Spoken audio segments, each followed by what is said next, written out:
அன்பு சொந்தங்களே, அனைவருக்கும் வணக்கம். சென்ற பதிவிலே குலசேகர பாண்டியனும் தனஞ்சயன் என்ற வணிகனும் சென்று அந்த காட்டிலே வனத்திலே இருந்த லிங்கத்தை பார்த்தார்கள். கடம்பவன காட்டிலே இருந்த லிங்கத்தை, அதுதானே இப்பொழுது மதுரை என்றாகி இருக்கிறது. அந்த பார்த்து விட்டு அங்கே நடக்கும் பூஜைகளை கவனித்துக் கொண்டிருந்தார்கள். தேவலோகத்திலிருந்து வந்து இந்திரனும் மற்றவர்களும் பூஜை செய்து கொண்டிருக்கிறார்கள். அவர்கள் எதற்காக இந்திரன் வந்து பூஜை செய்கிறான் என்று எண்ணினார் குலசேகர பாண்டியன். அப்பொழுது ஒரு அசரீரி குரல் கேட்டது. இந்திரன் தான் தனது பிரம்மகட்டி தோஷம் நீங்க பெற வழிபாடு செய்கிறான் என்றும், பாண்டிய மன்னன் இந்த இடத்தில் இறைவனுக்கு கோவில் எழுப்ப வேண்டும் என்றும் கட்டளையிடுவது போல் காதில் கேட்டது. குலசேகர பாண்டியனுக்கு மகிழ்ச்சி தாங்கவில்லை. அப்படியே செய்கிறேன், நான் கோவில் கட்டுகிறேன் என்று மனதில் நினைத்துக்கொண்டு சம்மதம் சொன்னான். அதேபோல் பாண்டியன் சிவலிங்கத்தை நடுவே வைத்து கோவில் எழுப்பினான் என்று புராணங்கள் கூறுகின்றன. கோவில்கள் தொடக்கத்தில் மரத்தடுப்புகளாலும் பின்னால் மண்ணாலும் பின்னால் கற்களாலும் எழுப்பப்பட்டன என்று கூறப்படுகிறது. கோவில்கள் ஆகம விதிப்படி கட்டிட அமைப்பு எப்படி இருக்க வேண்டும் என்று நூல்களில் அறிந்து குலசேகர பாண்டியன் பின்னர் கற்கட்டடமாக கட்டினான். கட்டி முடித்தபின் மேலே கூரை எண்ணி இருக்கும் பொழுது இந்திரன் தன் தேவலோகத்து விஸ்வகர்மாவை அழைத்து 8 திக்கிலும் யானைகள் தாங்கும்படியாக ஒரு பொன்னால் ஆன விமானம் செய்து அந்த சிவலிங்கத்தின் மேல் பொருத்த வேண்டும் என்று கேட்டுக்கொண்டார். விஸ்வகர்மாவும் உடனே அது செய்து முடித்தார். அந்த கோபுரம்தான் இப்பொழுதும் மதுரையில் தங்க கோபுரமாக இருக்கிறது.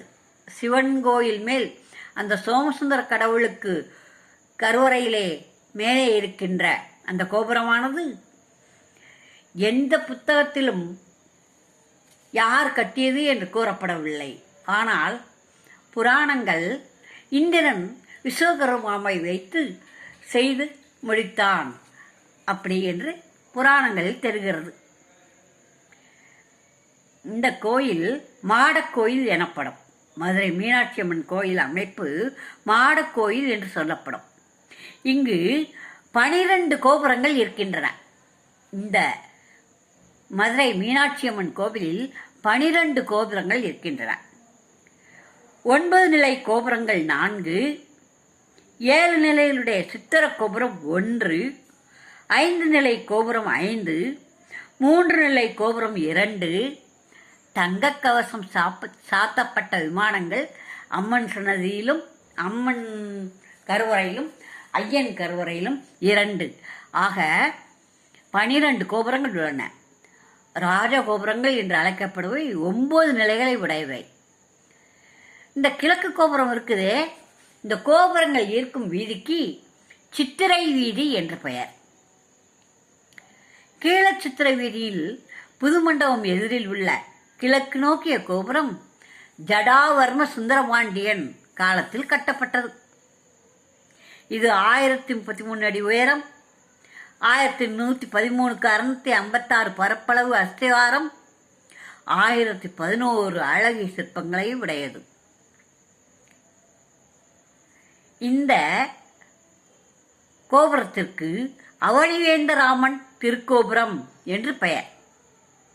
இதுவே முன்னாள் நுழைவாயிலாக இருந்தது. ஆனால் மதுரையை ஆண்டு வந்த சொக்கநாத நாயக்கர் காலத்தில் இந்த கோவிலுக்கு உரித்தான சீர்வாதங்கள், அதாவது இந்த திருவிழா காலத்திலே இந்த அம்மன் சப்பரத்தையும் ஐயனுடைய சப்பரத்தையும் தாங்கிக் கொண்டு செல்கிறவர்கள்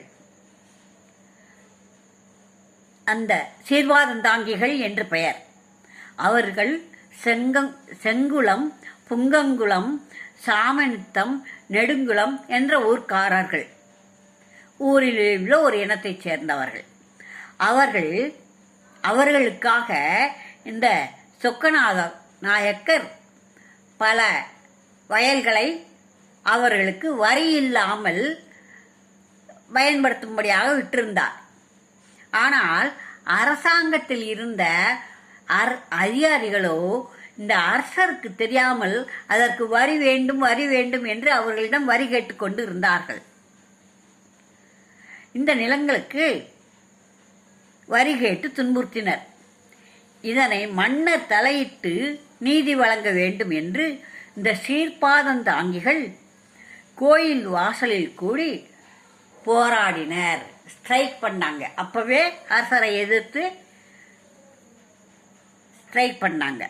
அப்படி போராட்ட வேகத்தில் அந்த சீர்பாதம் தாங்கி ஒருவர் கோபுரத்தின் மேலேறி அங்கிருந்து இதை அரசன் கேட்க வராவிடில் நான் உயிர் துறப்பேன் என்று சொல்லிக்கொண்டே இருந்தான். அரசனுக்கு அந்த செய்தி போய் எட்டு முன்னரே அவன் அந்த கோபுரத்தின் மேல் இருந்து முன்னாலே கீழே விழுந்து சிதறிப்போய் விழுந்து உயிரிழந்தான். அதனால் மக்கள் அந்த பாதையில் செல்வதை, அந்த கோபுர வாசலில் செல்வதை நிறுத்திவிட்டு கொஞ்ச நாள் அடைத்தே போடப்பட்டிருந்தது அந்த கோபுரம். எப்பொழுது? சொக்கநாத நாயக்கர் காலத்தில்.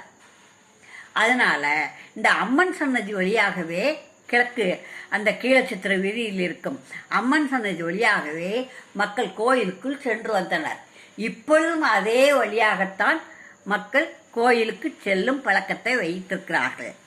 அதனால்தான் இப்பொழுதும் நாம் கீழே அம்மன் சன்னதி வழியாக சென்று, முன்னரெல்லாம் நான் சிறுபிள்ளையாக இருக்கும் பொழுதெல்லாம் பொற்றாமர்கள் குளித்தார்கள். சில பேர் அந்த கோவிலை சார்ந்தவர்கள். பின்னர் கொஞ்ச காலம் கழித்து தலையில் அந்த பொற்றாமரை குளத்து தண்ணீரை தலையில் எடுத்து தெளித்து கொண்டு அங்குள்ள விபூதி விநாயகரை வணங்கிவிட்டு அவருக்கு விபூதி அபிஷேகம் செய்துவிட்டு அதிலுள்ள விபூதியவே எடுத்து அவருக்கே அபிஷேகம் செய்து வணங்கிவிட்டு அம்மன் சன்னதிக்கு சென்று அம்மனை வணங்கிவிட்டு அப்புறம் அந்த சோமசுந்தர கடவுளையும் தரிசித்து வருவோம். வரும்பொழுதும் திரும்பவும் கோபுர வாசல் வழியாக வருவதில்லை. மறுபடியும் அந்த அம்மன் சன்னதி பக்கமாகவே வந்து கோயில் கடைகளை எல்லாம் பார்த்து கோயில் கடைகளில் வேண்டியனவற்றை வாங்கிவிட்டு வருவோம். இப்பொழுது அங்கே கோயில் கடைகளும் இல்லை. இந்த பொற்றாமரை குளத்து காத்துதான் வாங்க முடியுமே ஒழிய அந்த பொற்றாமரை குளத்து நீரை அள்ளி அந்த ஜலத்தை எடுத்து அபிஷேகமோ தலைக்கோ தளித்து கொள்ள முடியாது.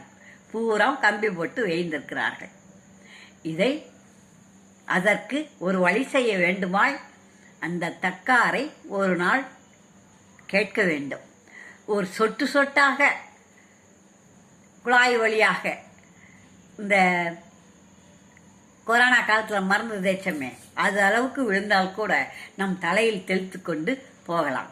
அது மாதிரி குழாய் அமைப்பு ஒன்று அமைக்க வேண்டுமாக அந்த தக்காரையும் அலுவலகத்தையும் கேட்க வேண்டும் என்று கேட்டுக்கொண்டு தொடர்ந்து நாளை பார்ப்போம். நன்றி, வணக்கம்.